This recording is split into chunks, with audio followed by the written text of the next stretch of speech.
Évangile de Jésus-Christ, selon saint Marc 9, 38, 40. En ce temps-là, Jean, l'un des 12, disait à Jésus: « Maître, nous avons vu quelqu'un expulser les démons en ton nom. Nous l'en avons empêché, car il n'est pas de ceux qui nous suivent. » Jésus répondit: « Ne l'en empêchez pas.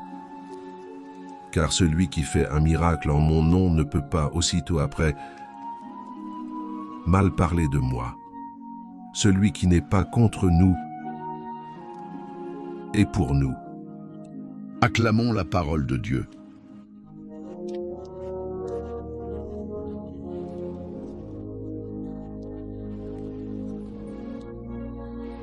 Une histoire illustrant Marc 9, 38, 40. Paul est un boulanger passionné qui tient une petite boulangerie artisanale dans un quartier populaire. Chrétien engagé, il prend soin de son équipe et de ses clients avec bienveillance. Un jour, il apprend qu'un autre boulanger, de l'autre côté de la ville, distribue gratuitement du pain aux sans-abri, mais sans partager sa foi. D'abord, Paul ressent une pointe de jalousie. Pourquoi lui et pas moi? Pourquoi fait-il du bien sans être dans mon camp? Il songe même à critiquer ce boulanger auprès d'autres commerçants. Mais un soir, en méditant l'Évangile, il tombe sur ce passage de Marc 9, 38, 40. Il comprend alors que l'amour et le bien ne sont pas limités à un seul groupe.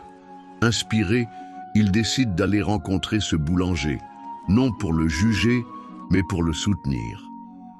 Ensemble, ils lancent une initiative plus grande pour nourrir encore plus de personnes dans le besoin. Une réflexion pour toi aujourd'hui. Dans ta vie, il y a peut-être des personnes qui font du bien autour d'eux, mais qui ne partagent pas forcément toutes tes convictions ou ne suivent pas le même chemin que toi. L'Évangile t'invite à voir en eux des alliés plutôt que des rivaux. Que ce soit dans ton entreprise, ta communauté ou ton entourage, Jésus t'appelle à dépasser les clivages et à reconnaître l'action de Dieu partout où le bien est accompli. Aujourd'hui, peux-tu ouvrir ton cœur à quelqu'un que tu considérais peut-être comme un extérieur et voir en lui un partenaire dans le bien ?